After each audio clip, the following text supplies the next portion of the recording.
Haleluya, puji Tuhan. Selamat malam buat semua teman-teman dimanapun Anda berada.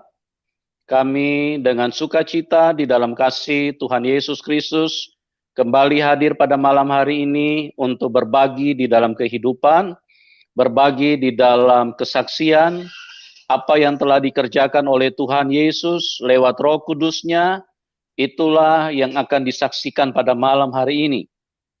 Kami terus berdoa supaya semua teman-teman yang ada bisa mengalami kebaikan Tuhan, bisa mengalami kemurahan Tuhan, dan bisa masuk di dalam rencana dan kehendak Bapa di surga.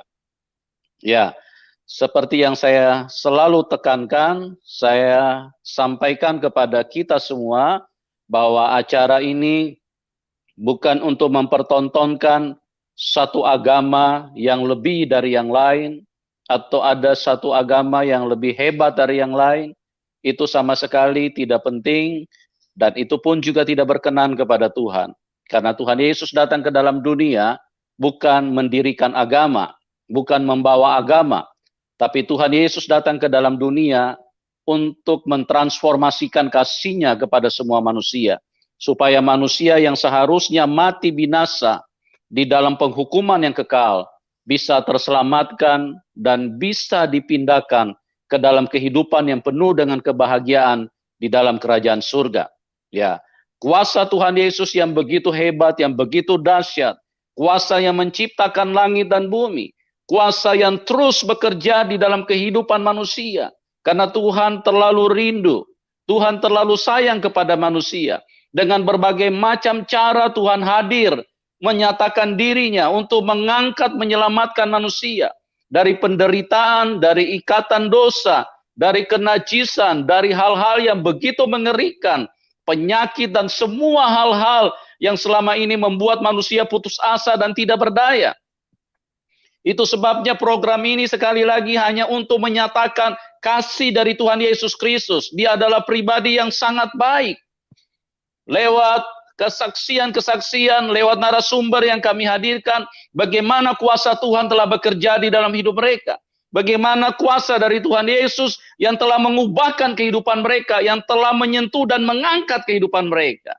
Nah, pada malam hari ini teman-teman, kita akan menghadirkan seorang narasumber bagaimana Tuhan Yesus menjumpai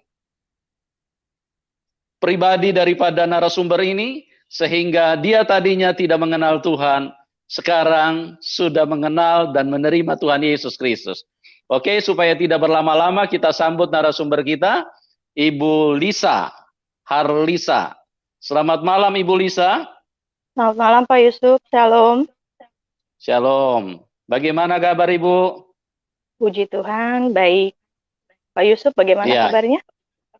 baik, puji Tuhan. Ya, semua karena Tuhan Yesus baik ya Bu. Amin. Ya, oke teman-teman, kita sudah bersama-sama dengan Ibu Harlisa. Ibu terima kasih ya sudah hadir untuk mau berbagi kehidupan, berbagi kasih dengan teman-teman yang sudah ada di link ini. Ya, Ibu bisa ceritakan kepada kami semua bagaimana Ibu mengalami kuasa dari Tuhan Yesus Kristus. Oke Ibu Lisa, waktu dan tempat Baik. saya serahkan kepada Ibu. Silakan Ibu. Ya. Shalom, selamat malam. Terima kasih untuk Pak Yusuf yang sudah mau membantu saya untuk bersaksi. Dan shalom untuk semua saudara-saudara saya yang seiman. Dan juga selamat malam untuk saudara-saudara saya yang di seberang. Puji Tuhan, pada malam hari ini Tuhan Yesus luar biasa memberikan saya kekuatan. Itu buat saya mungkin sesuatu yang belum bisa saya percaya, karena saya malam ini bersaksi atas segala kebaikan Tuhan, atas segala berkat dan mukjizat yang Tuhan Yesus berikan buat saya. Saya akan memulai kesaksian saya. Saya adalah anak dari orang tua saya yang haji. Saya dulu adalah keluarga dari Muslim. Saya anak keenam dari 7 bersaudara. Kehidupan saya dari kecil yang sudah diajarkan dan ditanamkan oleh orang tua saya itu sungguh luar biasa, tidak bisa untuk dirubah atau dikutak-atik. Jadi dari kecil itu, khususnya saya pribadi yang saya merasakan di mana orang tua saya mendidik saya terlebih dalam agama, itu memang diwajibkan. Jadi tidak boleh tidak atau apapun. Jadi dari kecil saya harus bisa mengaji, kemudian saya harus sholat, kemudian saya harus bisa berpuasa. Tetapi karena mungkin ya namanya saya masih kecil gitu, jadi saya hanya bisa mengikuti apa yang orang tua saya haruskan. Seperti juga saya mengaji pun memang harus diwajibkan saya mengaji. Walaupun sebenarnya waktu saya kecil saya tidak tahu gitu, apa ini yang saya baca gitu, karena menurut saya huruf-huruf ini, huruf Arab ini gitu, saya tidak mengerti gitu, dan bagaimana cara membacanya gitu. Dan akhirnya ya namanya saya masih kecil ya saya tetap belajar dan belajar walaupun kadang-kadang buat saya memang sulit, tapi mau tidak mau tetap saya harus pelajari. Dan terkadang kalaupun orang tua saya tetap harus memaksa, "Udah pokoknya kamu harus ngaji, kamu harus." Oke, akhirnya ya saya pergi mengaji walaupun terkadang kadang-kadang ya namanya anak kecil, mungkin di situ ada rasa malas atau bagaimana ya, saya kadang-kadang suka untuk membolos, tapi bukannya membolos ke mana-mana, tidak, tapi saya masih ada di sekitar tempat pengajian, saya ada di situ, jadi saya nggak pergi ke mana-mana pada saat saya kecil.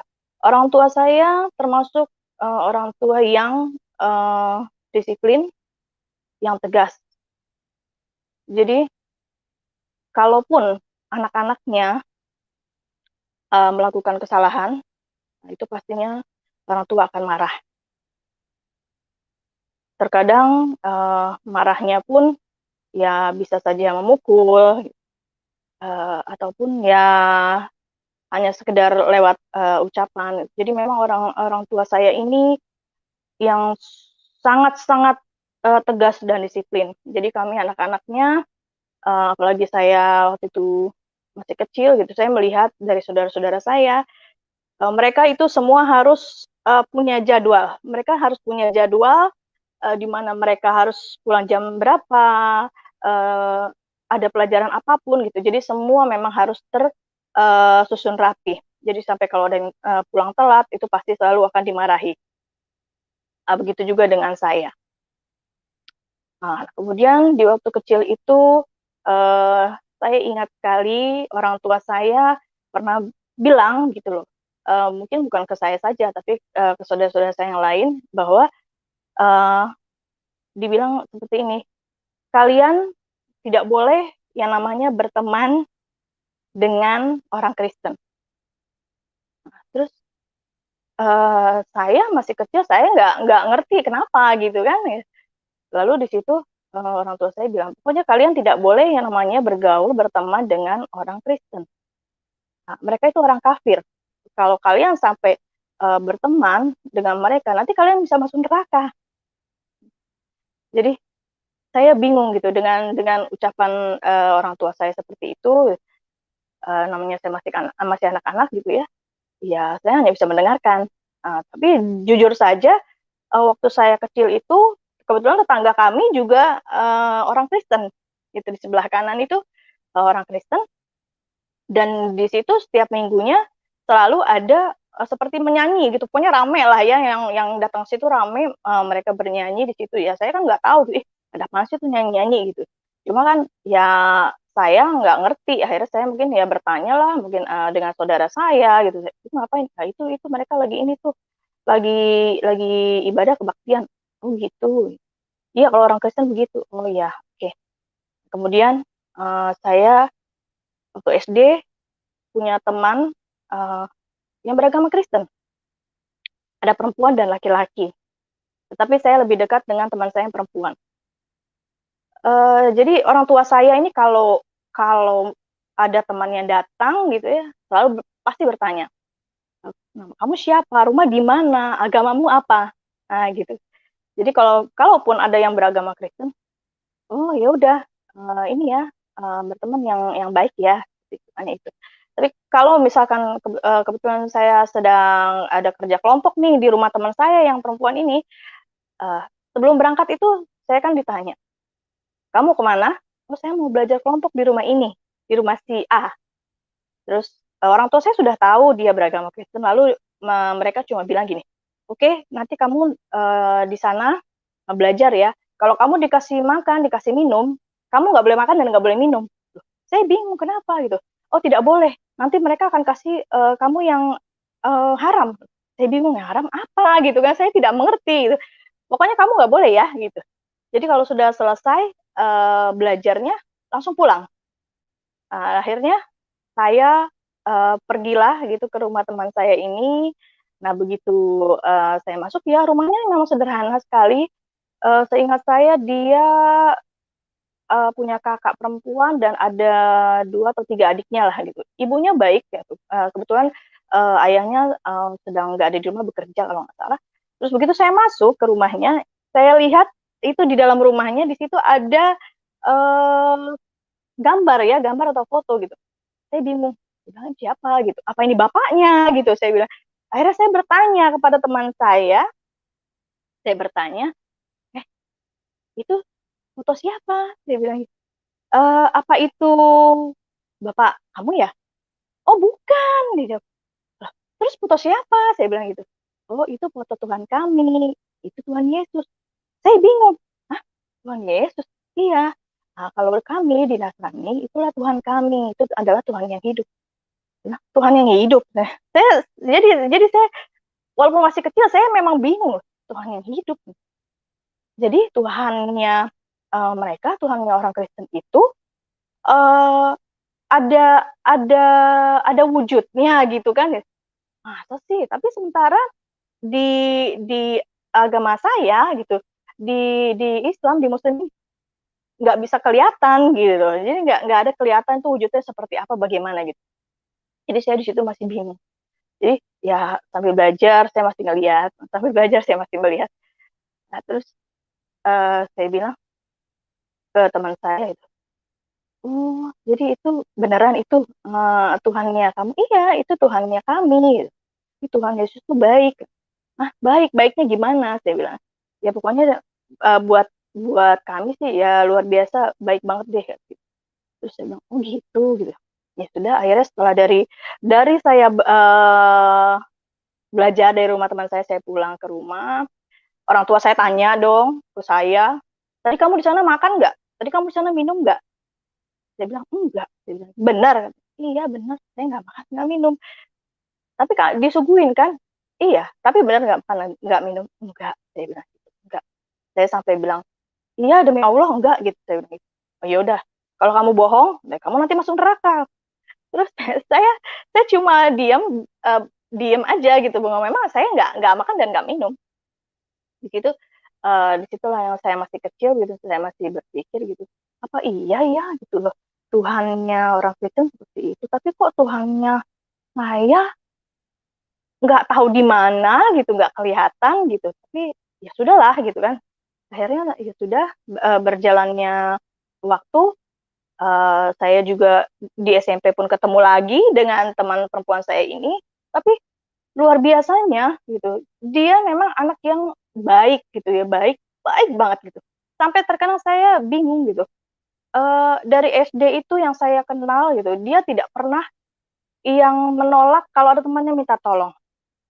Sampai akhirnya dia pernah ikut waktu pelajaran agama Islam. Harusnya kan dia keluar dari kelas, tapi dia tidak. Dia masuk. Di situ dia ikut di situ. Terus kadang-kadang kalau gurunya sudah keluar, kita minta tolong gitu kan, atau saya lah gitu, saya minta tolong. tulisin dong ini kalau tulisannya bagus. Dan anehnya dia bisa menulis huruf Arab yang seperti kaligrafi. Jadi tulisannya indah sekali. Dan di situ dia tidak pernah menolak gitu. Jadi walaupun ditanya apapun, misalkan pelajaran, dia tetap tidak menolak. Dia luar biasa baik. Saya berpikir, apa begini ya gitu maksudnya, orang Kristen baik seperti ini gitu. Apa cuma dia doang gitu kan, saya berpikir seperti itu. Sudah, akhirnya di SMP pun saya ketemu lagi dengan dia. Ya walaupun saya dilarang ya, maksudnya dilarang dalam arti saya tidak boleh, ya tetap kalau ke rumah dia ya nggak boleh makan, nggak boleh minum gitu. Dan satu hal lagi, memang kami dari kecil tidak boleh yang namanya membuka Injil, itu tidak boleh. Jadi di situ saya sendiri kan bingung ya, kenapa sih nggak boleh gitu. Perasaan kayaknya nggak nggak masalah deh kalau misalkan hanya baca gitu. Tapi kan yang namanya orang tua udah bilang nggak boleh, ya nggak boleh. Ya sudah, oke lah gitu ya.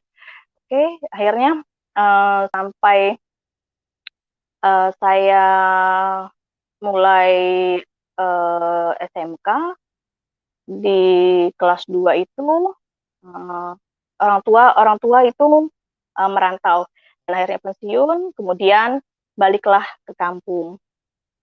Di situ juga saya diminta untuk ikut gitu kan. Saya ikut sama adik saya. Ada beberapa saudara yang masih tinggal di tempat di mana kami kecil dan besar di situ. Akhirnya pindahlah gitu kami ke kampung. Di sana yang menurut saya sangat gimana ya gitu. Saya merasa buat saya nggak nyaman gitu karena harus pindah dengan secara terpaksa. Dan itu pun saya ingat sekali waktu saya dipaksa untuk pindah, saya menolak. Saya nggak mau. Jadi saya nggak mau, sampai saya lari ke atas, kebetulan kan kamar itu ada di atas sama saudara-saudara saya. Saya situ naik, saya nangis, saya teriak-teriak, terus saya waktu itu saya lupa disamperin ibu atau ayah saya lupa, tapi yang jelas saya di situ dipukul pakai sapu lidi. Di situ saya dipukul gitu loh. Nggak bisa, pokoknya kamu harus ikut gini. Pokoknya ikut, kamu ngapain di sini gini. Dia bilang, enggak, saya nggak mau, saya mau di sini aja gitu. Kan lagian juga tanggung sekolah, saya bilang gitu. Dan akhirnya ya mau tidak mau, akhirnya terpaksalah saya untuk ikut ikut mereka pulang kampung. Nah, di saat saya memutuskan untuk ikut, saya juga tidak sempat berpamitan dengan teman-teman saya gitu. Jadi mereka sama sekali tidak tahu kalau saya akan pindah. Dan saya anehnya di situ juga, jadi dari SD, SMP dan SMK saya juga punya teman yang orang Kristen. Yang saya temui adalah orang-orang yang baik gitu, orang-orang yang baik gitu. Jadi saya selalu berpikiran, akhirnya saya berpikirannya baik dong gitu kan gitu. Karena mereka baik-baik pada saya juga harus baik kepada mereka. Dan akhirnya setelah saya di kampung, saya teruskan sekolah, kemudian sampai akhirnya saya kuliah. Saya kuliah, tetap namanya didikan orang tua itu buat saya sangat keras banget ya. Gitu. Jadi di situ tetap saya harus mematuhi apa yang sudah mereka didik dari kecil. Gitu. Jadi tetap saya harus mengikuti, saya harus sholat, saya harus puasa dan lain sebagainya. Sampai saya kadang berpikir seperti ini, kenapa sih harus disuruh-suruh gitu ya. Nah, yang namanya kita mau menghadap dalam hati saya waktu itu ya, kenapa harus menghadap ke Allah aja harus disuruh gitu. Harusnya kan memang dari keinginan diri sendiri, dari hati. Jadi saya tetap disuruh, udah sholat belum gitu. Kalau misalnya nggak sholat atau apa, wah pasti itu ya nggak jauh-jauh lah dari sapu lidi lah gitu ya. Akhirnya di situ saya sudah kuliah. Ya sudah, ya namanya sudah kuliah ya sudah bukan seperti umur di bawah 17 tahun kan gitu. Nah, jadi di situ ada hal yang bikin saya setidaknya ya mungkin kecewa lah ya dengan dengan Tuhannya saya, dengan Allah pada saat itu. Di situ ceritanya lagi di rumah itu, saudara saya ada yang beberapa sudah ada yang ikut pulang ke kampung. Jadi di rumah itu lagi ada ngobrol-ngobrol lah begitu ya. Terus kemudian saya sedang di kamar, saya itu sedang siap-siap rapi-rapi. Saya mau ke rumah dari saudara saya yang ada di seberang jalan. Kemudian ibu saya itu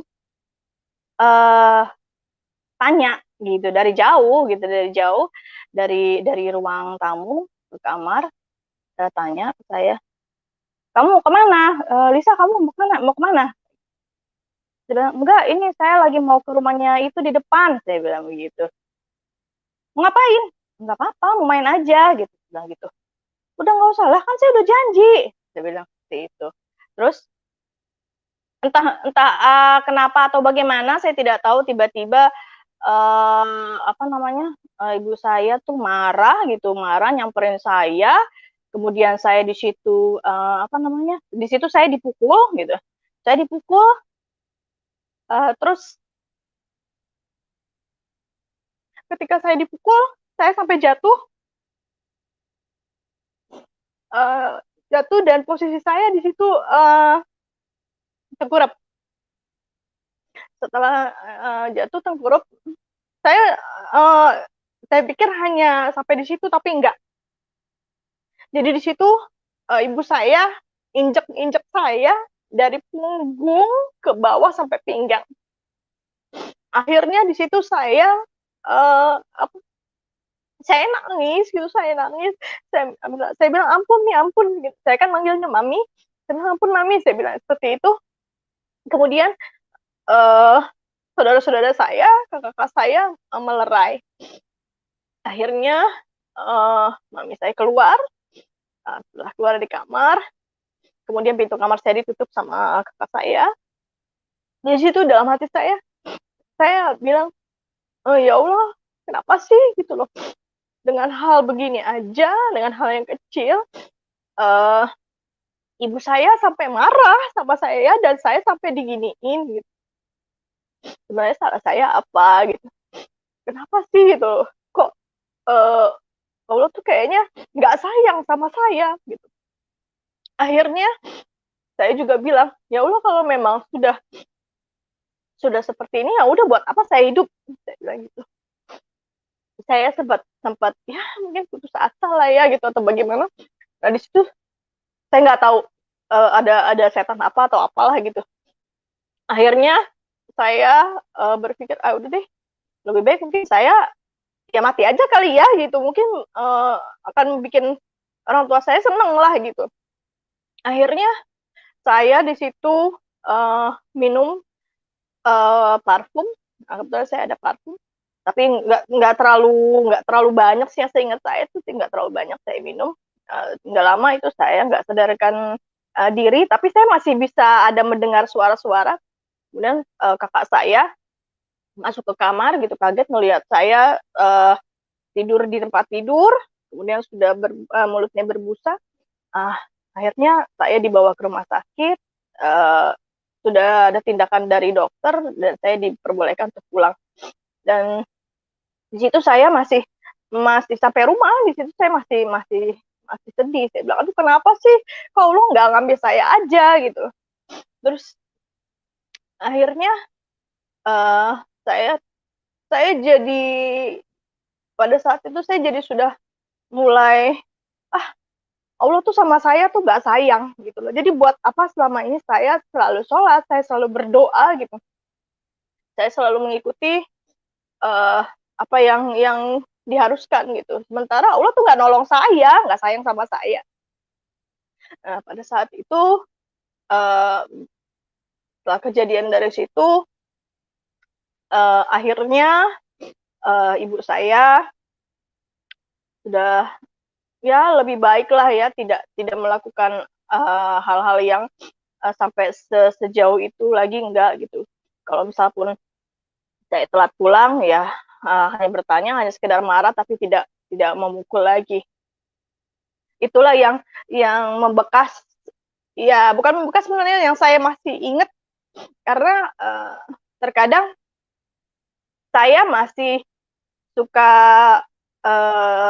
merasakan sakit, sakit di punggung, di dekat pinggang itu. Kalau saya harus tidur telentang lama, saya tidak bisa. Jadi mau tidak mau saya harus tetap tidur dengan posisi miring ke kanan atau ke kiri. Karena saya pasti akan susah bergerak kalau saya lurus. Walaupun saya sudah dipijit dia sampai sekarang gitu, tetap aja masih begitu. Dan akhirnya itu pada waktu saya kuliah, dan saya nggak tahu kenapa di waktu saya kuliah saya masih ada beberapa teman yang agamanya Kristen, ya saya tetap teman baik karena menurut saya apapun agamanya, selama orang itu baik dengan saya juga pasti akan lebih baik gitu. Itulah yang prinsip saya. Dan akhirnya di tahun 2003, di 2003 itu di situ saya punya tante. Tante ini adiknya dari ayah saya. Memang cukup dekat karena dulu kan kami tinggal satu rumah. Jadi kami cukup dekat. Kemudian ya saya tidak tahu apakah ini adalah jalan dari Tuhan, saya tidak tahu, tapi yang jelas dari situlah awalnya tante saya ini kasih tahu ke saya waktu kebetulan saya sedang datang ke tempat dia. Kemudian tante saya bilang, kamu mau nggak kenalan, katanya. Ini ada nih cowok. Ya terus dia bilang gitu. Ya tapi orangnya baik, katanya. Orangnya baik banget gitu. Iya, ya mau aja kalau orangnya memang baik. Ya tapi itu kenapa, saya bilang, dia agamanya Kristen. Jadi kamu kalau berteman aja, untuk lebih dari itu jangan ya. Terus saya mikir kan gitu loh, kenapa sih, maksudnya kenapa itu lagi yang saya dengar gitu loh, kenapa gitu. Menurut saya sesuatu yang aduh, kok berteman aja harus memilih, oh nggak boleh berteman dengan agama ini dan agama itu. Akhirnya saya bilang ya udah oke gitu kan. Kemudian tante saya memberikan nomor telepon temannya itu. Kemudian saya nggak langsung aja di situ saya telepon, kira-kira mungkin ada seminggu atau 2 minggu. Di situ saya coba untuk telepon. Waktu itu saya telepon dari wartel, teleponlah temannya tante saya ini. Saya telepon, dia juga bingung kan gitu. Loh, ini siapa gitu kan? Karena nomornya ya asing gitu kan, nggak dia kenal gitu, nggak tahu gitu.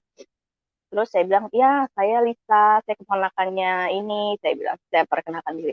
Oh iya saya kenal, katanya gitu kan. Maksudnya kenalnya dengan tante saya. Oke, oh ya, nanti dulu ya. Kebetulan saya lagi ada antri di bank. Oh, oke, baik, saya bilang gitu. Oke lah tuh. Udah. Nah, setelah di situ, eh, dari situ saya nggak tahu apa hari itu juga atau beberapa hari saya lupa. Kemudian telepon balik. Kami ngobrol lah di telepon itu gitu. Nah, kami ngobrol di telepon gitu. Dia bilang, oh iya, maksudnya orang ini ya dari telepon ya memang ya baik ya seperti yang tante saya bilang. Dan akhirnya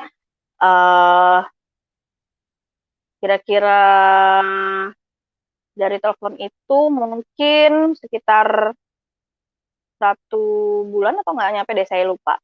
Akhirnya kami ketemu gitu kan, di situ ketemu.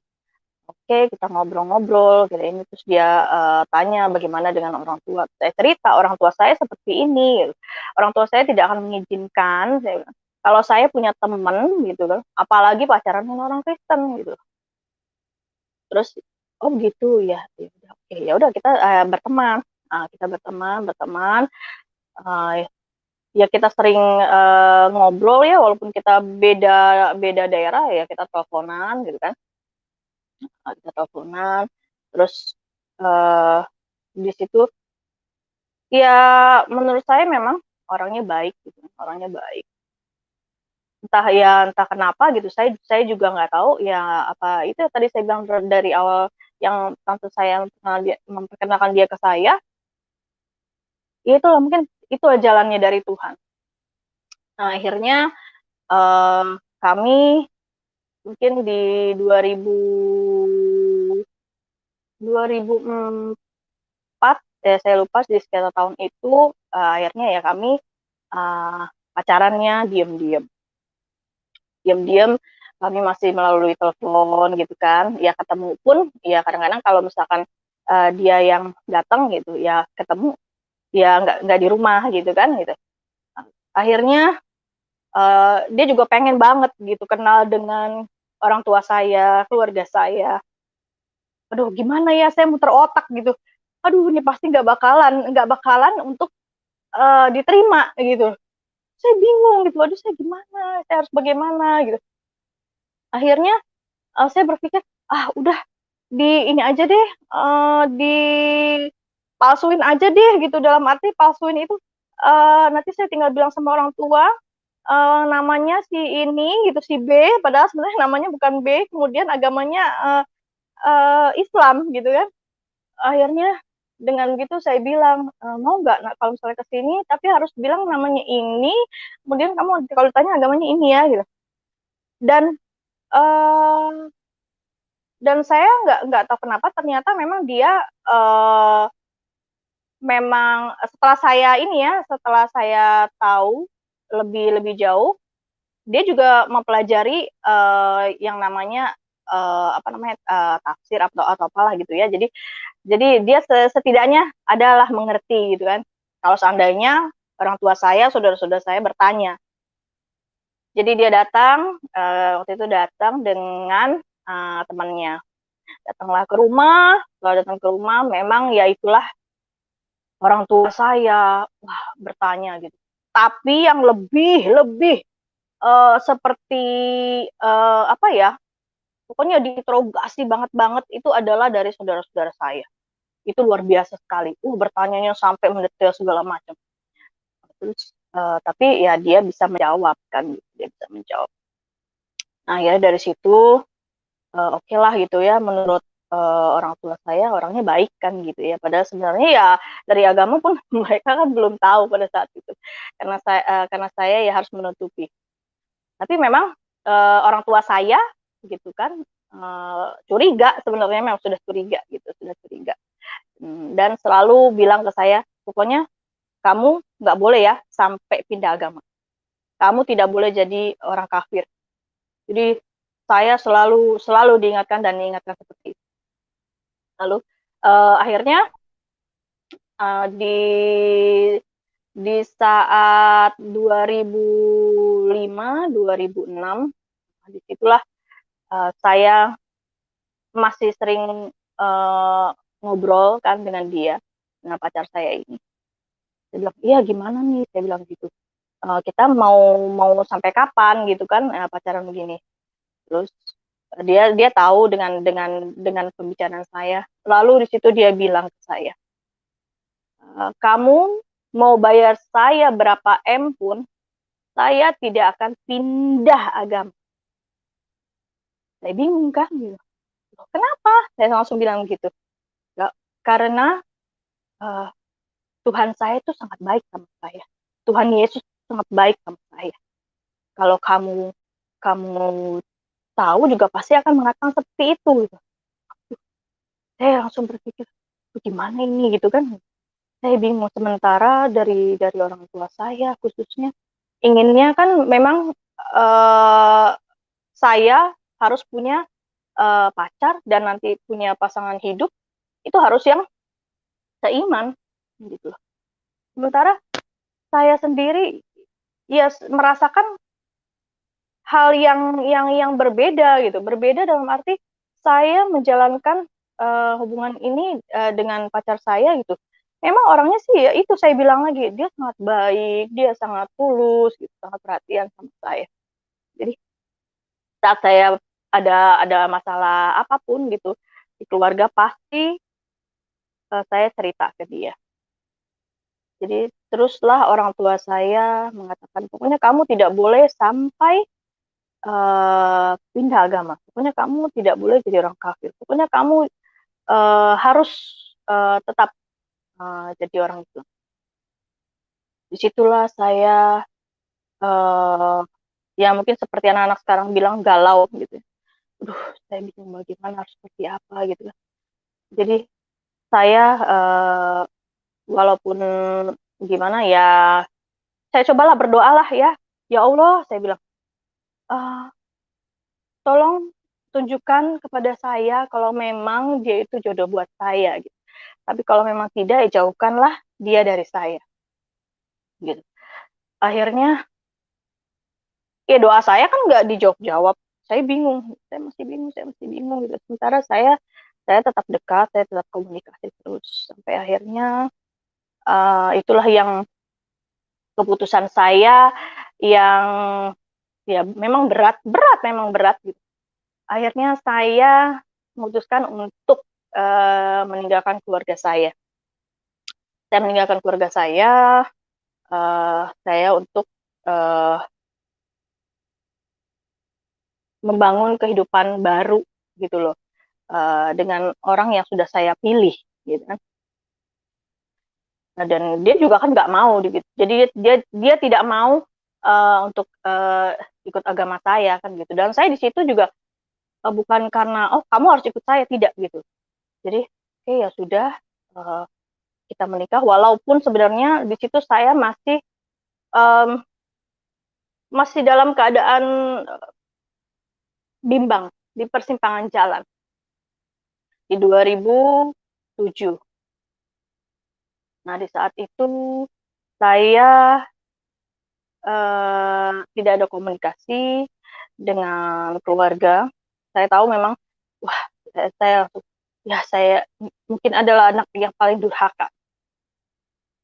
Tapi ya sudahlah gitu loh, karena saya memilih jalan hidup saya seperti ini, saya harus jalani gitu, saya harus kuat. Setelah itu kami akhirnya memutuskan untuk tinggal di satu daerah. Kan suami saya tadinya bekerja di daerah misalnya di daerah C, kemudian kami pindah ke daerah di D. Setelah itu di daerah itu kami mulai dari nol. Itu memang benar-benar dari nol. Itu kami jadi bisa dikatakan ya kami mulai jadi petani lah, karena itu benar-benar di daerah-daerah banget yang untuk sinyal aja susah banget, susah banget.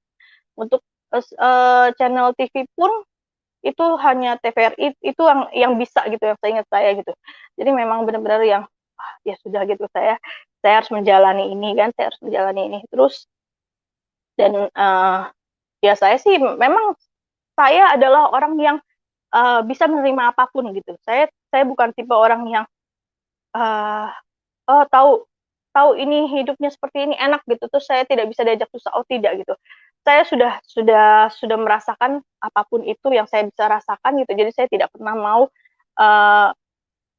menjadi orang yang tidak pernah bersyukur. Apapun yang diberikan pasti saya syukuri. Nah, di dalam menjalankan rumah tangga itu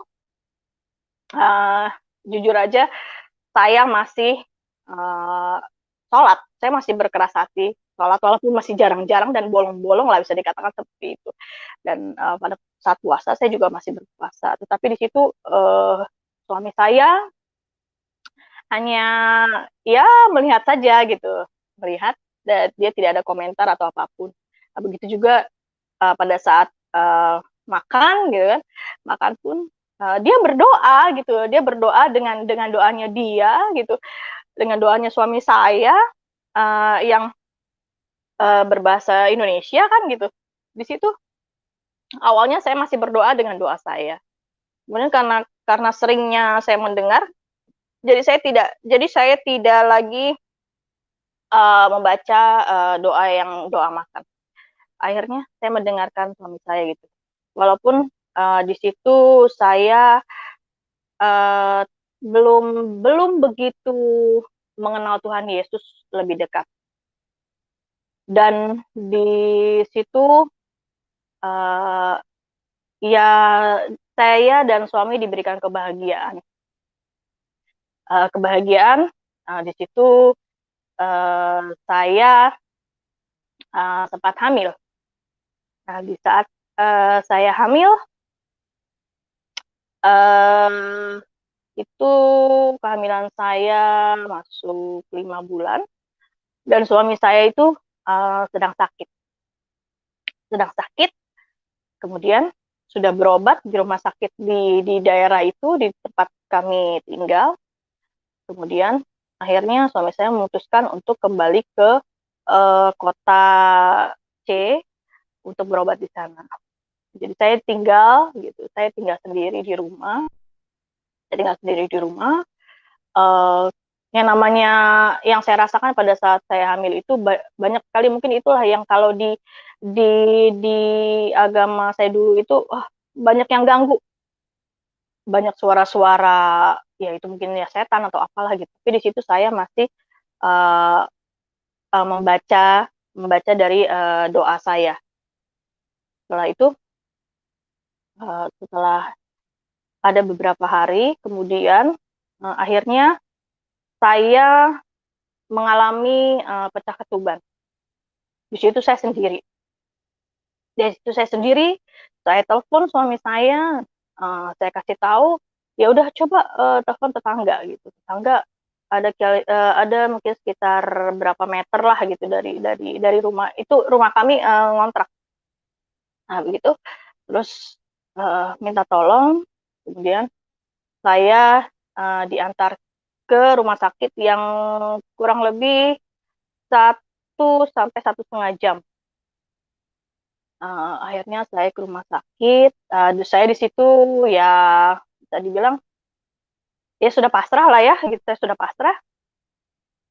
Saya cuma bisa bilang, ya Allah, kalau kau memang bisa menyelamatkan, selamatkan bayi yang ada di kandungan saya. Jika tidak ya saya pasrah. Akhirnya di situ saya sendiri. Begitu saya masuk ke ruangan yang dalam keadaan yang sudah mulai mules, di situ saya juga ditanya oleh suster segala macam. Saya ditanya apa ini, kemana suaminya, apa segala macam ditanya. Dan akhirnya setelah dari situ, akhirnya dokter bilang, setelah saya di USG, oh maaf Bu, ini tidak bisa diselamatkan, tidak mau harus dikeluarkan. Sudah saya ikhlas, gitu. Saya ikhlas.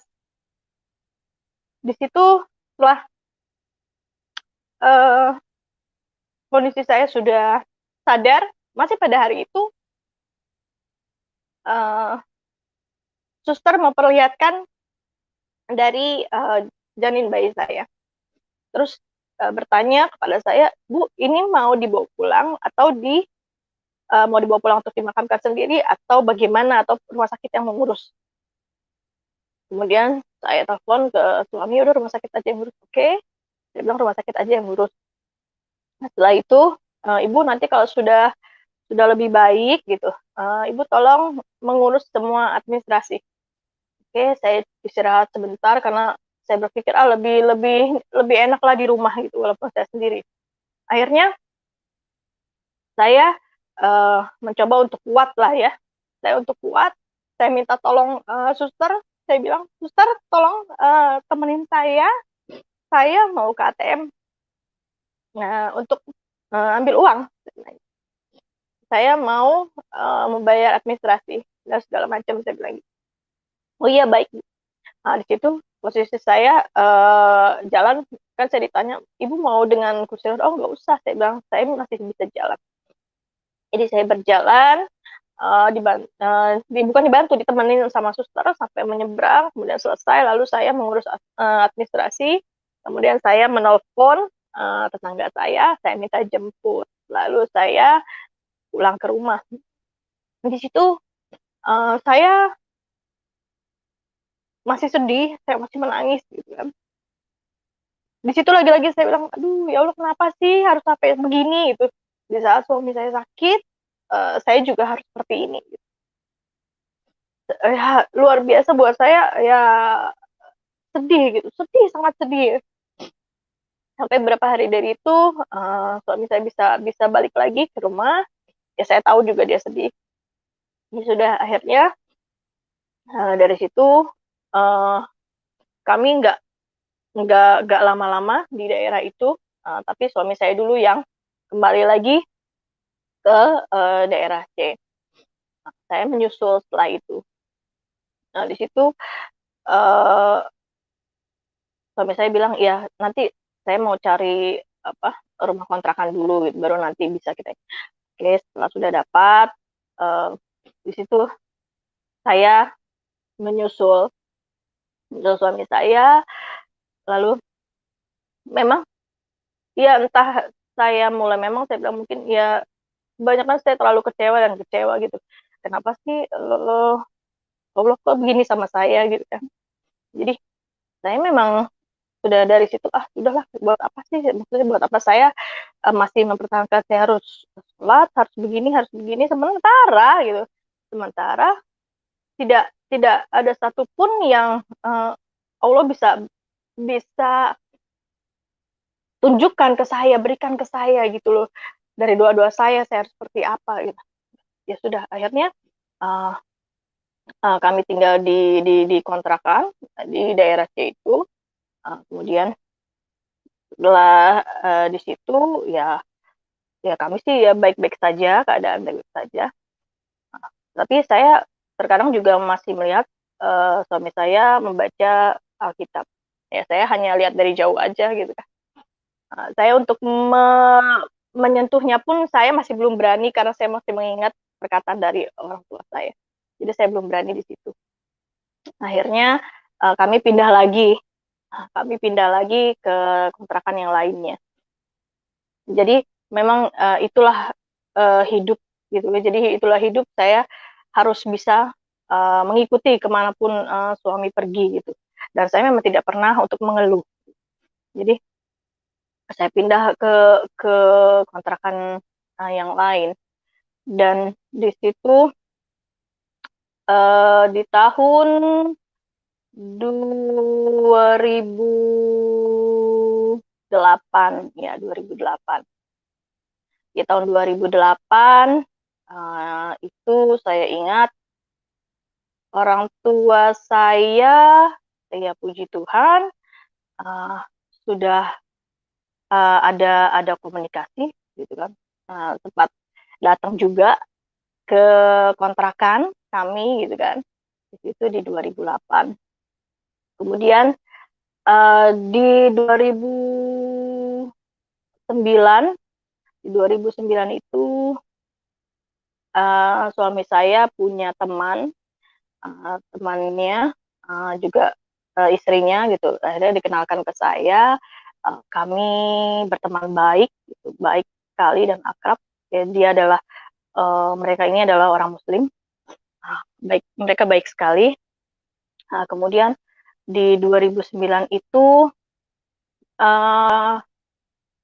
si teman ini dan istrinya diminta oleh orang tua dari istrinya untuk tinggal bersama orang tuanya, dan rumahnya itu nggak ada yang nempatin kan gitu. Akhirnya kami pindahlah ke situ, yang walaupun tadinya dia bilang, aduh jauh banget sih nih di ujung Berung. Saya bilang nggak mau gitu, ini mah tempat jin buang anak apa segala macam. Saya selalu bilang begitu karena saya memang nggak mau gitu kan, saya nggak mau. Tapi ya mau tidak mau kan gitu, mau tidak mau akhirnya saya ikut dengan suami tinggal di situ. Nah, di 2009 itu. Di 2009 itu orang tua saya juga dan saudara saya datang ke rumah yang kami tempati itu, ke rumah teman kami ini. Gitu. Di situ ya kami ya puji Tuhan ya baik-baik saja lah gitu ya, tidak ada apa-apa. Dan di situ saya bersyukur karena orang tua saya, ya walaupun saya tahu saya salah gitu, tapi orang tua saya memaafkan saya.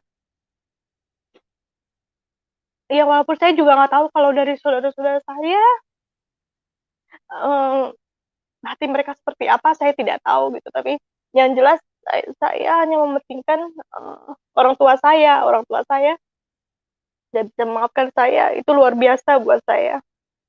Kemudian saya di 2009 itu saya sudah mulai merasa kesepian karena kan suami harus bekerja, jadi saya sering ditinggal sendiri. Di situ saya merasa sepi, kayaknya kok uh, hidup saya uh, sendirian gitu. Saya rindu gitu, saya pengen punya anak. Bagaimana caranya, saya bilang gitu. Aduh, saya sempat sempat saya bingung harus bagaimana. Akhirnya si teman saya yang punya rumah ini kasih tahu, oh ya saya ke dokter ini, kamu ke sana aja. Saya utarakan itu, saya bilang di 2010, saya bilang ke suami saya, ya saya mau ini, saya mau ke dokter, saya bilang saya mau cek ini, mau ikut nggak? Sehingga saya pada saat itu suami saya belum mau ikut. Dan uh, saya tahu dari teman saya ini dan beberapa juga pasien yang lainnya kalau dokter ini uh, dia ada program, itu dia ada program pasti di bulan keempat akan hamil. Ya saya meyakini saja gitu kan, yang penting saya menjalankan karena memang saya niat gitu, saya ingin sekali punya anak. Jadi di situ saya sebulan itu 2 kali saya harus ke dokter. Nah, itu sampai akhirnya saya 3 bulan saya ke dokter, dan di situ dokter juga sempat bilang kalau nanti sampai bulan keempat ibu tidak hamil, suami ibu harus dicek. Gitu. Waduh, mana mau kan gitu. Saya bingung. Ya udah nanti dokter bilang saya akan kasih vitamin.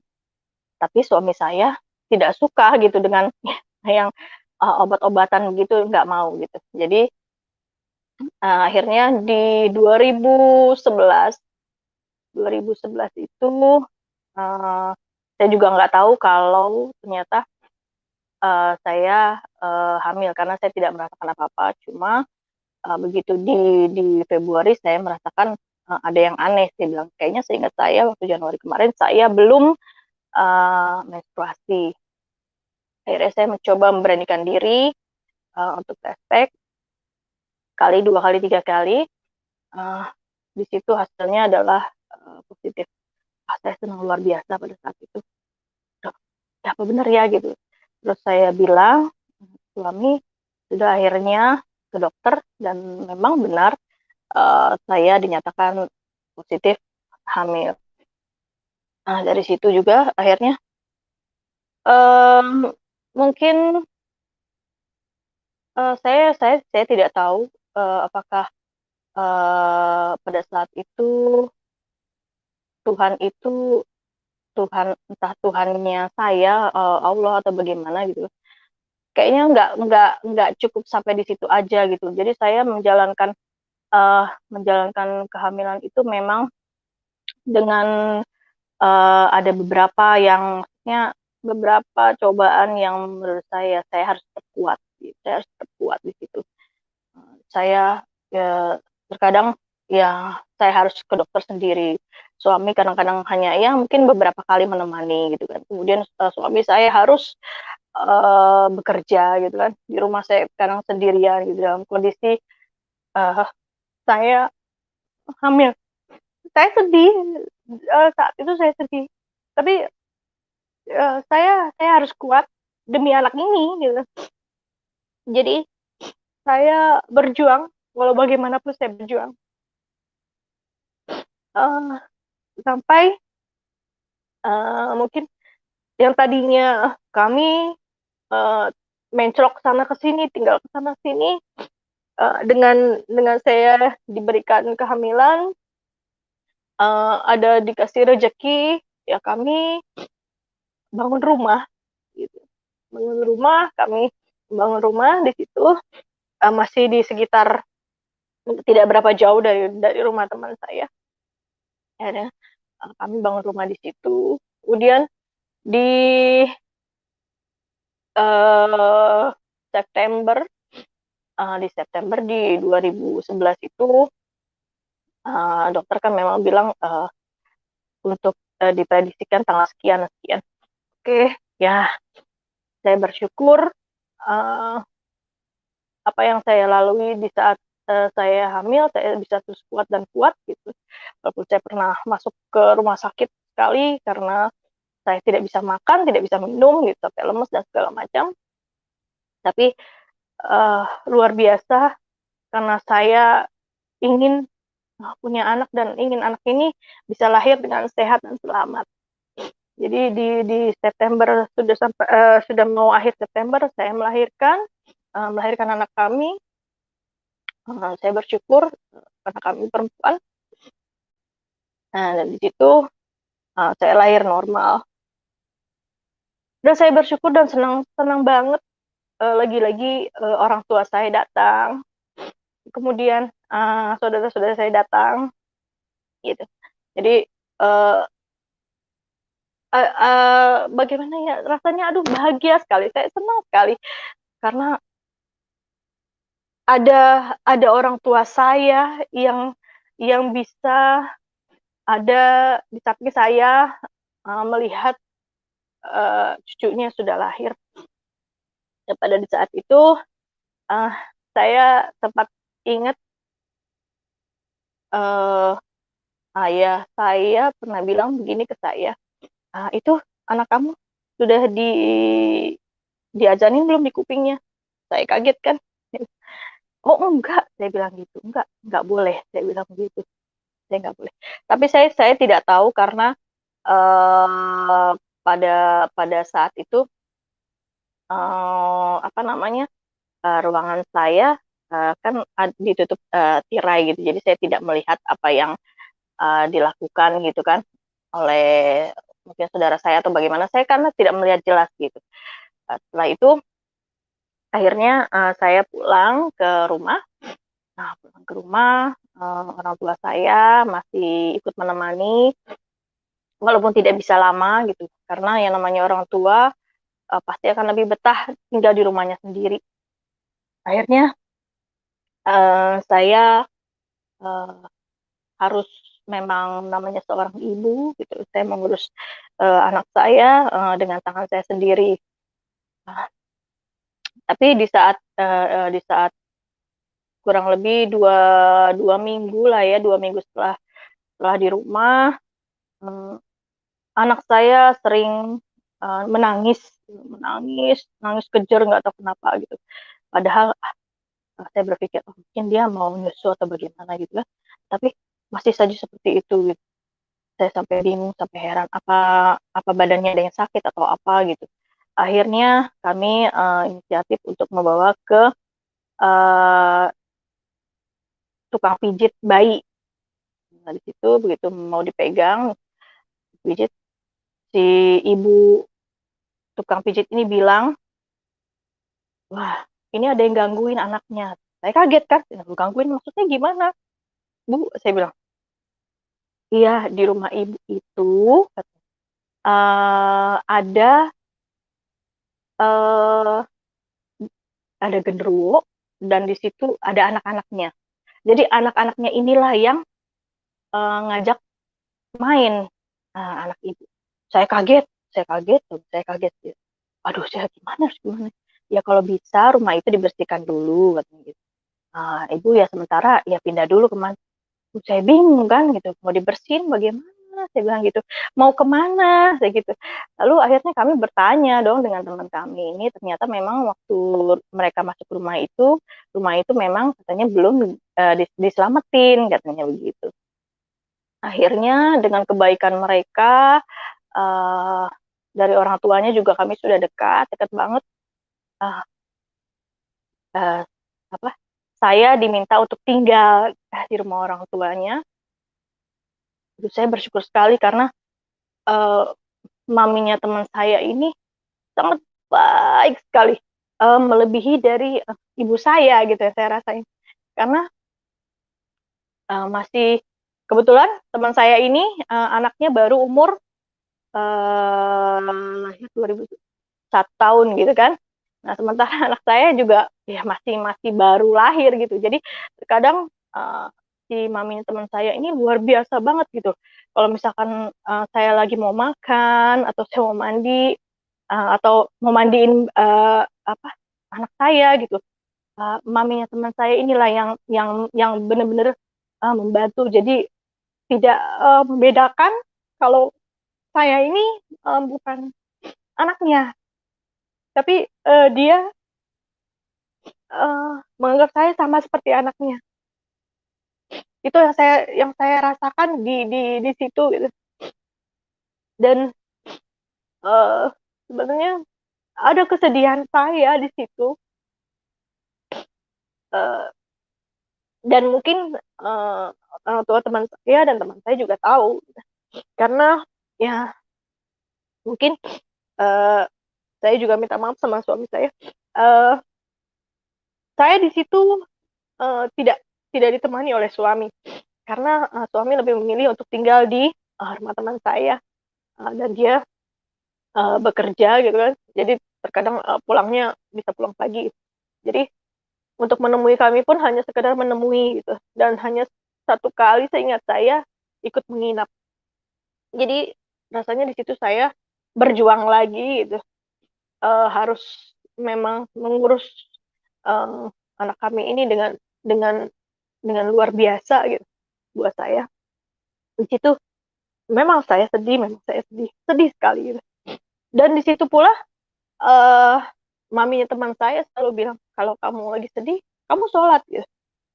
Nah, dan anehnya gitu, ketika saya sholat pun saya sudah ada beberapa yang saya lupa gitu loh, dari surat-surat yang harus saya baca gitu kan. Tiba-tiba seperti blank begitu aja gitu. Nah, kemudian juga saya berdoa juga terkadang yang sudah blank gitu. Akhirnya ya sudahlah gitu kan. Saya berpikir ya saya harus kuat demi anak saya apapun itu gitu. Mungkin ya Tuhan mau kasih sesuatu yang saya harus kuat nih gitu loh demi anak saya gitu. Saya harus kuat, saya kuat sampai di situ saya tinggal kurang lebih 2 bulan di rumah mami teman saya. Pokoknya saya rasain tuh luar biasa sekali, sampai ibu saya yang tinggal di kampung aja suka telepon gitu.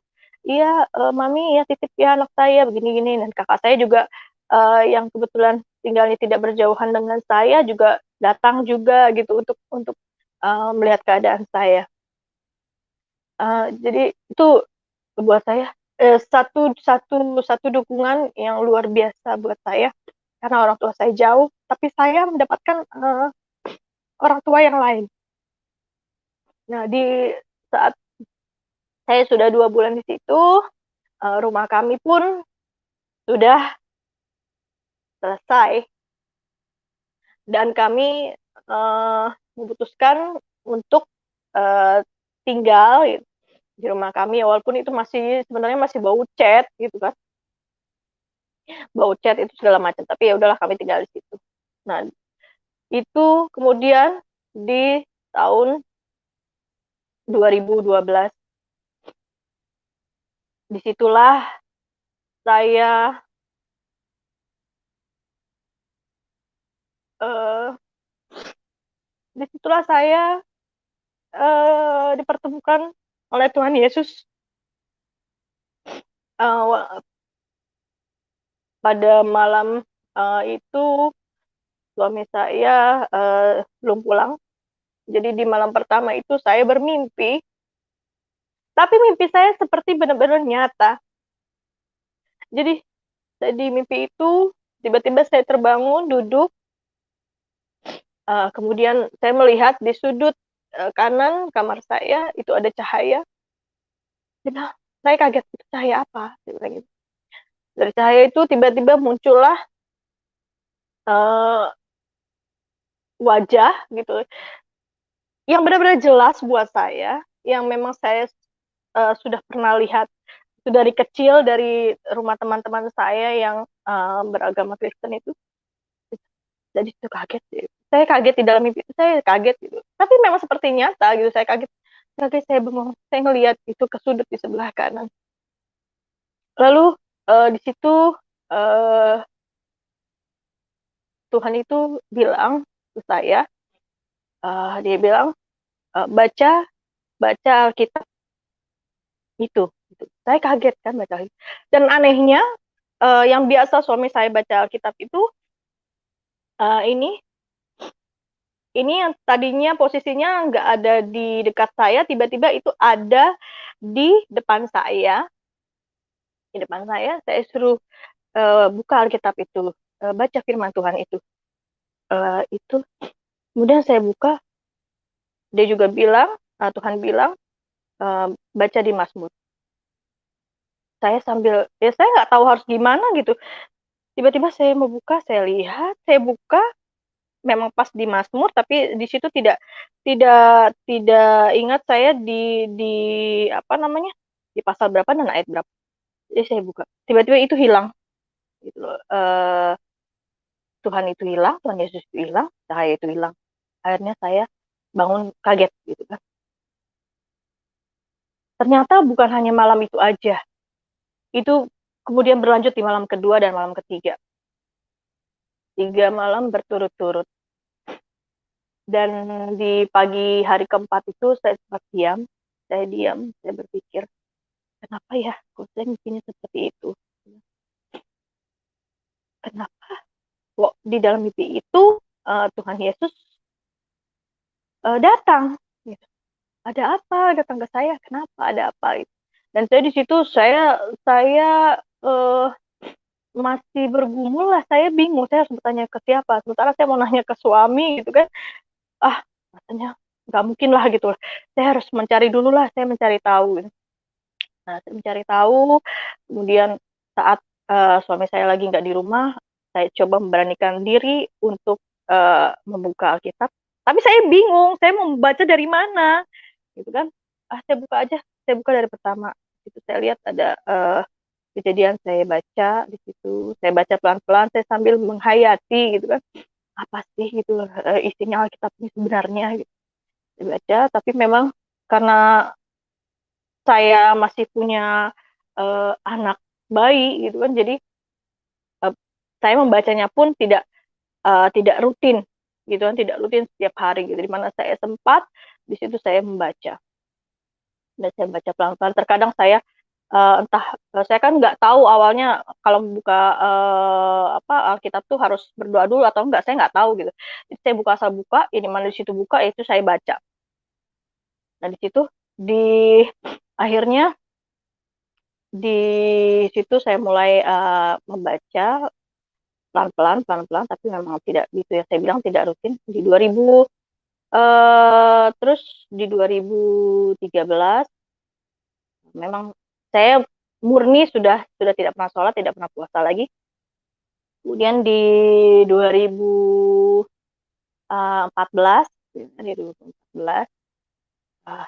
saya ingin tahu gitu, ingin tahunya, gimana ya, saya mesti belajar dengan siapa, tapi saya nggak tahu. Duh, saya mau ke gereja, tapi saya nggak tahu gereja di sini di mana, saya bilang gitu.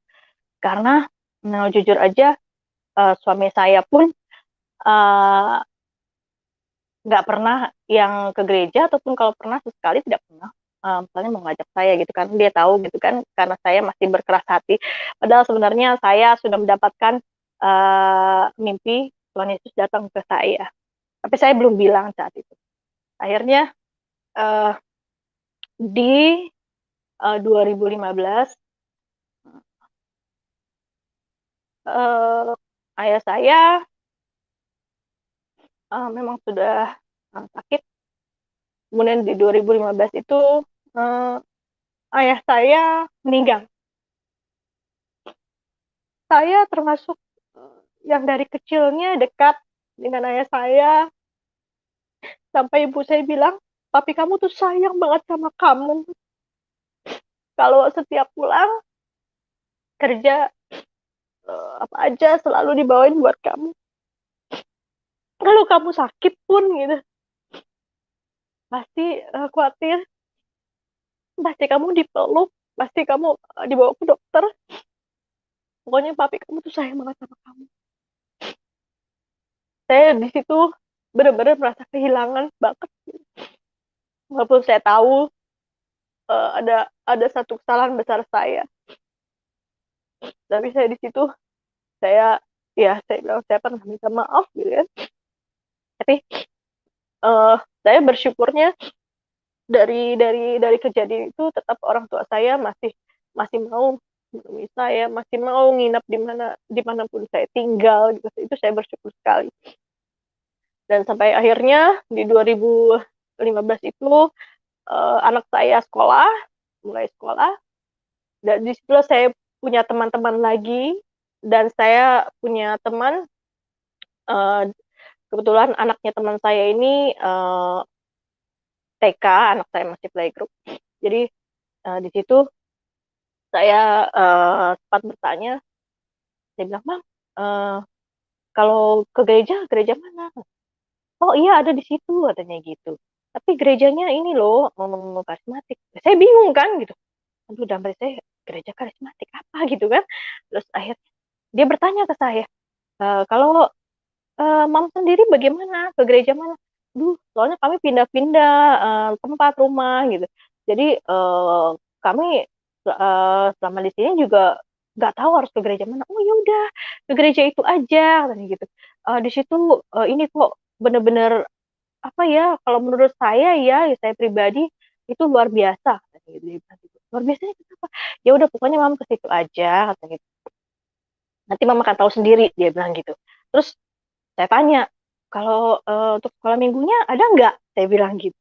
Terus dia bilang ada, tapi saya kurang tahu jamnya gitu. Coba tanya aja. Tuh saya bingung mau tanya di mana gitu. Terus akhirnya saya bilang, ya udah Mam, boleh nggak itu tempatnya di mana? Saya bilang gitu. Di patokannya apa? Saya bilang gitu. Ini bagaimana? Akhirnya dia dengan sukacita memberitahu saya, sampai saya bilang gini, Mam tolong deh dibikin denahnya di sebelah mana? Saya bilang gitu supaya saya nggak nyasar gitu. Akhirnya dia memberikan denahnya, kemudian di hari Minggu saya mencoba untuk memberanikan diri mencari, sampai saya bertanya juga kan, nah, ada gereja ini nggak? Oh ada, itu di sebelah situ. Jadi kok gereja di sini gitu kan? Saya masih bertanda tanya, gereja di sini gitu. Terus nggak, kok tutup pintu? Saya bilang, gimana saya mau menanya nih gitu? Aduh gimana ya? Terus ada yang ngelihat saya, udah nggak apa-apa, masuk aja Bu. Hah, masuk? Saya bingung kan, masuk gimana nih ya gitu. Terus di dalam saya ketemu sama siapa gitu. Itu dalam hati saya. Akhirnya saya mencoba memberanikan diri untuk masuk. Kemudian masuk, saya masih kayak orang yang bisa dikatakan orang on lah ya. Telinga kanan kiri gini. Duh, saya ketemu siapa nih? Tapi saya mendengarkan ada suara yang saya waktu kecil, tetangga saya yang saya bilang tadi itu, yang kalau kebaktian itu kan selalu bernyanyi gitu kan. Saya dengar itu, suaranya di mana ya gitu kan. Saya nggak tahu kalau itu ternyata tingkat kan gitu. Saya masih bingung. Terus akhirnya saya agak maju ke depan, saya belok ke kiri, saya ngintip di pintu itu ada pintunya ada lubang untuk kaca untuk melihat. Saya bilang, ada anak-anak kecil, saya bilang gitu kan. Ah, oh mungkin ini kali sekolah minggu, tapi kok ada jadwalnya? Saya bingung. Aduh, mau nanya sama siapa nih? Masa saya ketok-ketok, saya bilang gitu. Tapi ya itulah Tuhan, Tuhan bekerja lagi buat saya. Di situ tiba-tiba dari dalam dibukakan pintu, kemudian ternyata ada anak muda gitu kan, anak muda perempuan gitu. Dia bertanya, iya Ibu, ada yang bisa dibantu? Oh iya, saya mau tanya. Saya bilang gitu ke apa namanya anak gadis ini, saya tanya, ini sekolah minggu? Oh iya, ini sekolah minggu. Boleh saya tahu nggak adanya di jam berapa aja? Terus dia bilang ada di jam pagi, kemudian ada di siang dan sore. Oh begitu. Oh ya maaf kalau boleh saya tahu, kalau untuk ibadah untuk orang dewasanya di mana ya gitu. Saya benar-benar memang nggak tahu, nggak ngerti gitu. Di situ saya tanya, puji Tuhan dia juga menjawab, menjelaskan, iya Ibu bisa naik ke sebelah sini atau dari sini bisa, dari sana juga bisa. Itu di atas. Terus untuk jamnya, jam ibadahnya juga sama Ibu gitu. seperti minggu begitu, iya. Kenapa ibu mau ikut anaknya untuk sekolah minggu? Oh, belum kalau untuk hari ini, saya bilang gitu ya, belum hari ini gitu. Minggu depan saya bilang gitu. Padahal saya masih bingung kan gitu. Sekolah minggu ngapain ya gitu anak saya tuh saya harus ngapain gitu. Terus saya ngintip akhirnya setelah selesai dari itu saya bilang oh ya makasih ya Mbak saya bilang gitu kan. Saya karena nggak tahu manggilnya apa gitu saya bilang ya udah makasih ya Mbak gitu. Oh iya ibu sama-sama dia masuk lagi ke ruangan terus saya ngintip kan. Kok ada mak-maknya saya bilang gitu di dalam. Oh berarti anak-anak ini bisa ditemenin nih sama ibunya gitu. Dalam hati saya seperti itu. Akhirnya saya pulang, setelah saya pulang, uh, pas di hari sekolah saya ketemu lagi dengan teman saya itu, saya cerita, oh ya saya sudah ke sana, terus sudah ibadah, oh belum, rencana saya di minggu besok, saya bilang gitu. Oh ya udah nggak apa-apa, ke sana aja gitu. Cuma kami kalau ibadah tuh uh, terkadang bisa di siang atau sore katanya gitu. Ya mungkin ya kalau ketemu ya ketemu, kalau tidak ya nggak masalah. Oh iya iya gitu. Aduh, saya bertambah bingung lagi kan gitu. Sementara dia bilang kan nggak pasti jadwal untuk dia beribadah. Akhirnya di hari Minggu kemudian itu saya membawa anak saya untuk sekolah Minggu. Itu kami hanya berdua. Setelah itu saya nggak tahu harus gimana di situ, tapi saya ikutin aja di situ saya berdoa, saya berdoa. Di situ dibimbing kan, dibimbing oleh guru sekolah minggu, oleh kakak-kakak sekolah minggu dibimbing. Setelah dibimbing, akhirnya setiap minggu rutin gitu loh. Saya mewajibkan, pokoknya kamu, saya bilang ke anak saya, pokoknya kita harus ini ya sekolah minggu ya. Gini. Oke, karena masih belum bisa ditinggalkan gitu, saya masih temenin dan di situ juga saya itulah Tuhan menggerakkan hati saya gitu. Di situ saya baru tahu uh, ternyata Tuhan Yesus tuh sangat baik gitu buat saya sampai yang saya tidak tahu sampai saya nggak ngerti apa-apa gitu di situ saya mulai belajar dan belajar dan terus di 2016 kedekatan saya pun uh, dengan kakak guru sekolah minggu ya puji Tuhan dekat ya, dekat jadi kalau ada hal apapun ya saya suka bertanya gitu saya suka bertanya dan kemudian sampai saya juga bingung karena kan suami saya tuh nggak mau ikut ke gereja. Terus kemudian pernah suami saya bilang gini, ini titip untuk persepuluhan gitu. Itu di awal bulan. Saya bingung. Hah, puluhan saya bilang gitu. Gimana caranya? Saya bilang gitu. Saya bingung gitu. Saya bingung luar biasa. Akhirnya saya bertanya dengan kakak guru sekolah minggu yang kebetulan dia adalah ketua dari bidang sekolah minggunya. Saya bertanya, Ibu maaf saya mau tanya, kalau mau memberikan persepuluhan gimana ya? Oh bisa ke atas Bu, katanya gitu, nggak apa-apa gitu. Kalau misalkan Ibu mau ngasihnya belakangan karena sudah selesai ibadah, karena nungguin anak, nggak apa-apa. Bisa langsung aja nanti tanya di atas gitu, banyak pengerjanya. Oh yaudah jadi nggak apa-apa. Iya nanti di situ ada kotak masukin aja. Oke, ya sudah akhirnya di situ pertama kali saya memberikan saya naik ke atas. Saya sampai nyari-nyari, saya cari-cari akhirnya ketemu di depan gitu kan di depan mimbar. Terus kemudian saya ditanya, "Ibu mau kemana?" "Oh enggak, saya mau mengasih ini keluar." "Oh ya itu di depan Ibu." Oke, di situ saya masuk. Itu setelah itu saya pokoknya setiap minggu itu saya masih menemani anak saya. Dan saya mulai di 2016 sesekali saya untuk ikut ibadah. Di situ yang saya rasakan luar biasa buat saya, eh, Tuhan itu memang bekerja buat saya. Jadi Tuhan eh, Tuhan sudah menggerakkan hati saya. Tuhan sudah memberikan mukjizatnya buat saya gitu. Jadi di dalam saya berdoa, saya di situ mengucurkan air mata. Saya bilang, Tuhan terima kasih. eh, Tuhan sudah menyelamatkan saya. Tuhan sudah memberikan mukjizat luar biasa buat saya. Doa saya biarlah saya semakin bertumbuh di dalam Tuhan Yesus Kristus, saya bilang gitu. Terus saya juga di situ menangis, saya selalu mendoakan suami saya. Saya bilang Tuhan Yesus, saya mohon Tuhan bisa menggugah hati suami saya agar kami bisa ke rumah-Mu untuk beribadah bersama-sama. Itu yang saya rindukan. Setiap saya berdoa selalu seperti itu.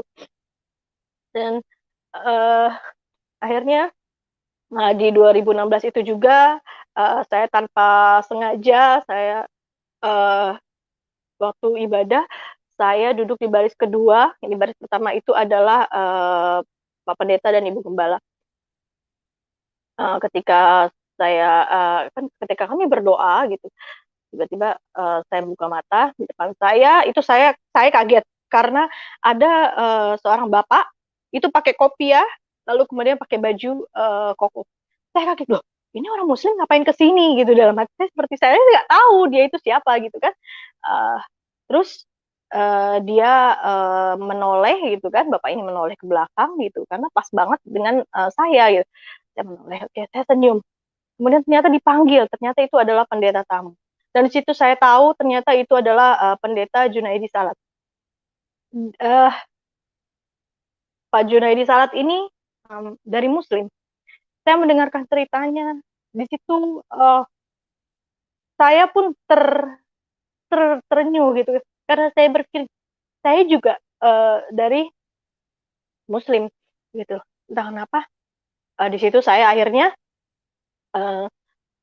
apa namanya? Saya begitu senang begitu dengan beliau gitu. Begitu senang dengan beliau. Akhirnya saya setelah kami selesai ibadah saya bersalaman. Kemudian di tahun 2017 di tahun 2017 itu temannya dari suami itu datang ke rumah dan dia bilang begini ke kami, khususnya ke saya, dia bilang, coba kamu minta doa restu datang ke makam dari ayahmu.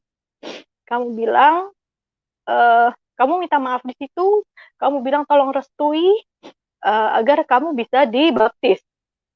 Akhirnya kami nggak berpikir panjang, kami langsung berangkat pulanglah ke kampung. Ibu saya sih nggak tahu, di situ nggak tahu tujuan saya apa gitu. Tapi ya kami datang ke makam, lalu di situ saya menangis, saya bilang, Papi, saya datang ke sini, ke makammu, saya tahu jasadmu saja yang sudah kembali ke tanah, tapi rohmu pasti ada. Pasti rohmu ada di dekat saya. Saya minta maaf, saya sudah banyak melakukan kesalahan. Saya tahu, saya hanyalah seorang anak yang belum bisa memberikan apapun dan tidak bisa membahagiakan. Saya minta restu agar saya bisa dilancarkan untuk dibaptis. Seperti itu. Dan akhirnya setelah saya minta restu, ya saya hanya ngobrol biasa dengan ibu saya. Kemudian kami kembali lagi pulang.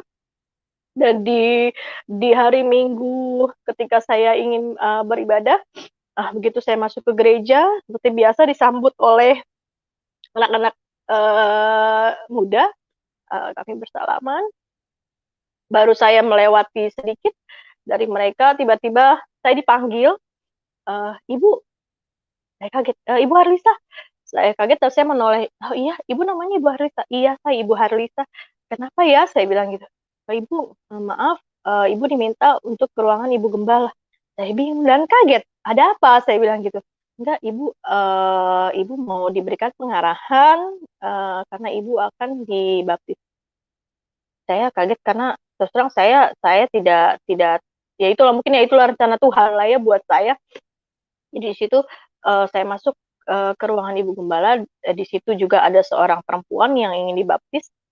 Kemudian Ibu Gembala juga bertanya kepada saya, apa yang membuat kamu bisa menerima Tuhan Yesus? Apa yang sebenarnya Tuhan Yesus sudah lakukan? Saya menceritakan itu semuanya. Saya ditemui di dalam mimpi, bukan cuma sekali, tapi 3 kali.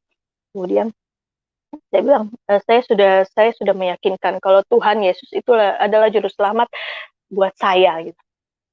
Akhirnya oke, Ibu Gembala bilang, oke baiklah Ibu. Tapi sebelum Ibu dibaptis, saya akan bertanya apakah Ibu memegang sesuatu karena biasanya ya yang saya dengar atau saya tahu biasanya ada satu pegangan. Oh, saya bilang, oh tidak ada Bu. Oke, baik kalau memang tidak ada, nanti setelah ibadah raya kedua Ibu akan dibaptis, ibu jangan lupa untuk membawa pakaian ganti. Di situ saya bingung, pakaian ganti, saya bilang bagaimana ya gitu.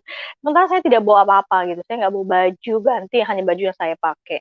Kemudian di situ saya bilang, saya telepon, kalau tidak salah saya telepon suami saya bilang, iya begini begini, saya ceritain kan gitu, saya akan dibaptis setelah ibadah raya kedua.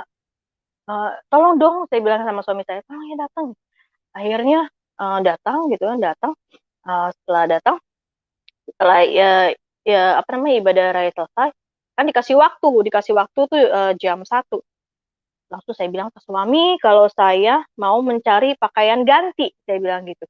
Dan nggak jauh dari tempat ibadah, di situ memang ada ya puji Tuhan lah, saya itulah baiknya Tuhan memberikan jalan gitu.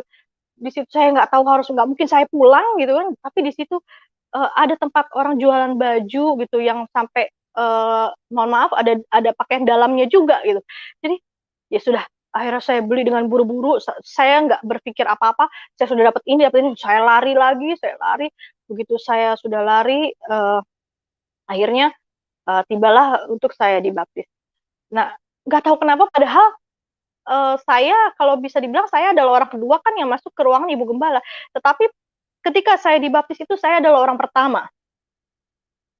Nah, ketika dibaptis, kemudian saya mulai turun, Pak Pendeta juga sudah lebih dulu dari saya. Kemudian Pak Pendeta menyampaikan gitu. Kemudian Pak Pendeta juga bilang, kamu harus bisa menerima Tuhan Yesus sepenuhnya gitu. Karena Tuhan Yesus sudah menyelamatkan kamu gitu. Oke, saya pejamkan mata sesuai dengan Pak Pendeta bilang gitu. Di dalam hati saya juga sudah benar-benar sepenuhnya menerima Tuhan Yesus. Begitu saya diselam gitu, itu ada mukjizat luar biasa buat saya. Itu saya yang untuk keempat kalinya saya melihat benar-benar utuh Tuhan Yesus menyambut saya dengan membentangkan tangannya dan tersenyum pada saya. Dan disitulah akhirnya saya bangun dan saya merasakan kalau saya terlahir baru. Di situ saya merasakan sesuatu yang luar biasa buat saya di tahun itu. Dan disitulah saya sudah benar-benar menerima Tuhan Yesus sepenuhnya. Dan luar biasa juga buat saya, setiap apapun yang saya berdoa, Tuhan tuh tidak pernah meninggalkan saya. Tapi tetap saya masih belajar dan terus belajar. Sampai saya pun masih terus mendoakan suami saya. Walaupun suami saya masih ya mungkin nggak hampir setiap minggu gitu, sekali ikut. Dan di tahun itu pun, di tahun 2017 saya masih juga ketemu dengan pendeta Junaidi Salat karena pendeta tamu. Dan ketika Natal itu di 2017 kami merayakan Natal bersama. Dan suami saya di situ melihat pendeta kami sedang membantu untuk mengangkat mikrofon atau apalah, waktu itu saya lupa, itu diangkat sendiri gitu kan. Lalu suami saya membisikkan kepada saya, loh, kenapa sih harus Pak Pendeta sendiri, kenapa nggak nyuruh orang lain? Dia bilang, enggak, memang seperti itu, saya bilang gitu. Karena jujur saya tahu gitu, saya tahu Pak Pendeta itu seperti apa, karena terkadang kan saya juga suka lama nungguin anak saya pulang sekolah minggu karena latihan dan sebagainya. Akhirnya oke, dari situ entah apalah yang ada di dalam hati suami saya pada saat itu, saya tidak tahu. Kemudian akhirnya setelah kami selesai Natal, beberapa hari kemudian kami pergilah ke satu daerah, kami untuk liburan. Kemudian kami pindah lagi ke satu daerah, dan di daerah inilah ya saya tidak tahu, saya tidak pernah mau menyalahkan Tuhan atau apapun gitu. Tapi disitulah yang mungkin bisa saya katakan suami saya mungkin ditegurlah oleh Tuhan gitu loh. Jadi di situ suami saya sakit. Suami saya sakit ketika di malam tahun baru.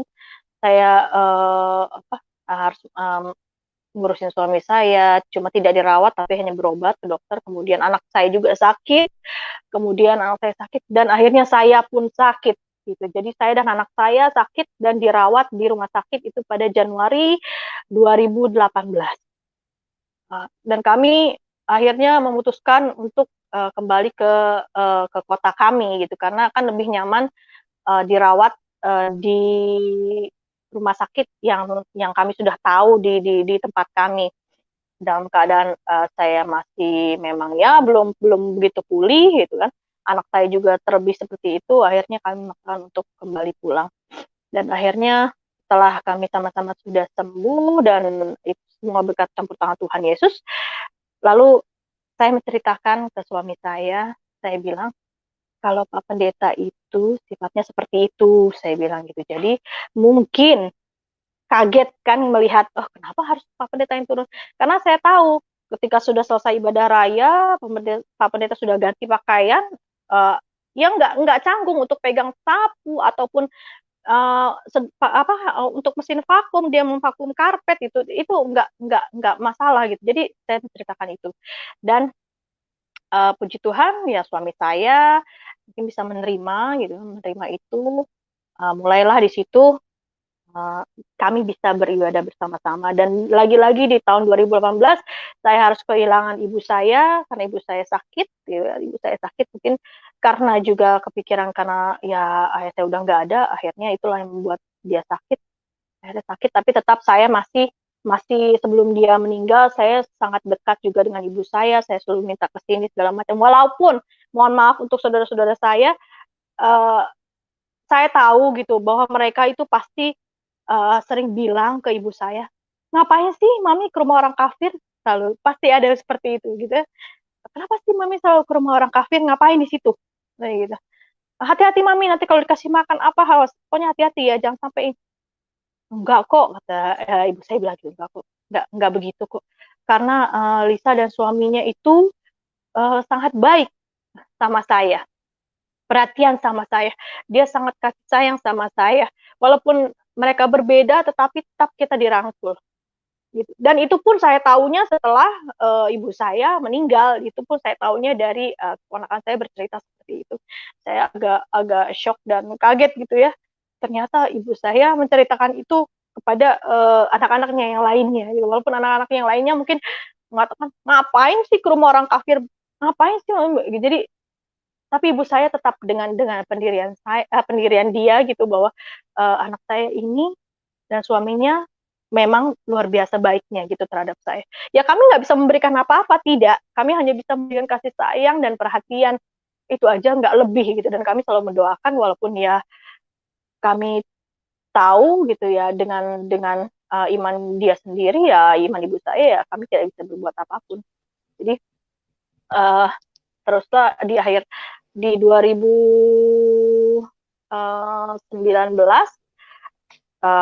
saya pokoknya setiap tahun saya selalu ketemu dengan Pak Pendeta Junaidi Salat, dan akhirnya, di situ, suami saya dengan perkumpulannya, itu mau mengadakan Natal dan kami mengundang Pak Pendeta Junaidi Salat.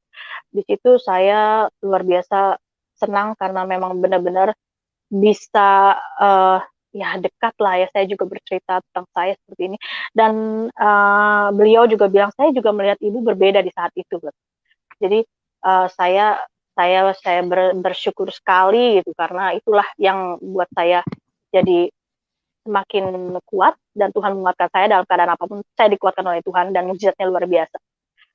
Itu saja yang bisa saya sampaikan, Pak Yusuf, Haleluya. mudah-mudahan, bukan mudah-mudahan, yang Baik, Ibu Lisa. ya, Ya, sangat memberkati Ibu. iya, Ya, terima kasih Bu Lisa sudah memberikan kesaksian yang begitu luar biasa.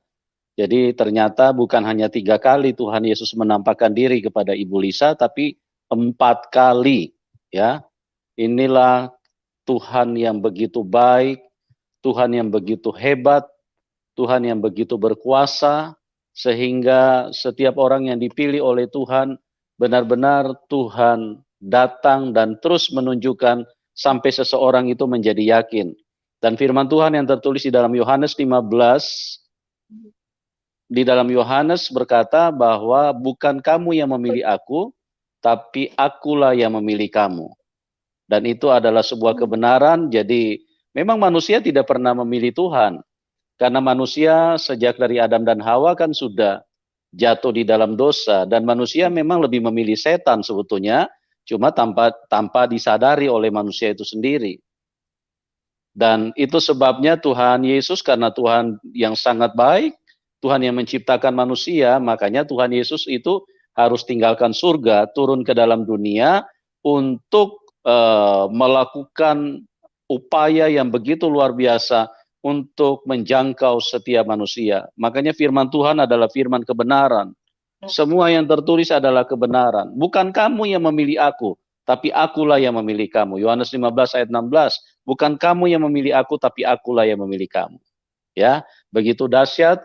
Ibu Lisa adalah salah satu yang dipilih juga oleh Tuhan Yesus. Dan saya mau beritahu kepada Anda, bagi semua kita itu pasti Tuhan akan pilih. Yang penting dengan catatan kita mau buka hati. Jangan kita menutup hati, mengeraskan hati. Jangan kita terus hidup dengan mengedepankan pembenaran. Ya, kita jadi manusia harus cari kebenaran. Karena manusia sejak manusia pertama di Taman Eden yang namanya opa oma kita, Adam dan Hawa, itu mereka sudah tidak punya kebenaran. Mereka sudah hidup di dalam kesalahan. Tuhan Yesus berkata, jangan makan buah itu, karena kalau kamu makan, kamu akan mati. Nah, mereka apa yang mereka lakukan? Mereka makan. Itu kan berarti artinya sebuah pilihan yang menunjukkan kepada kita semua anak cucu dari Adam dan Hawa, bahwa nenek moyang kita yang paling pertama sudah memilih sebuah kesalahan. Bagaimana di dalam manusia bisa ada kebenaran? Itu tidak mungkin, mustahil. Itu sebabnya kebenaran itu sendiri harus turun ke dalam dunia. Karena apa? Karena Tuhan Yesus mengasihi kita. Makanya Tuhan berkata, akulah yang memilih kamu. Nah, jangan mengeraskan hati teman-teman. Saya mengasihi Anda semua. Tuhan Yesus juga sangat mengasihi Anda semua. Tuhan Yesus ingin memilih kita. Carilah kebenaran. Kebenaran itu hanya ada di dalam Tuhan Yesus.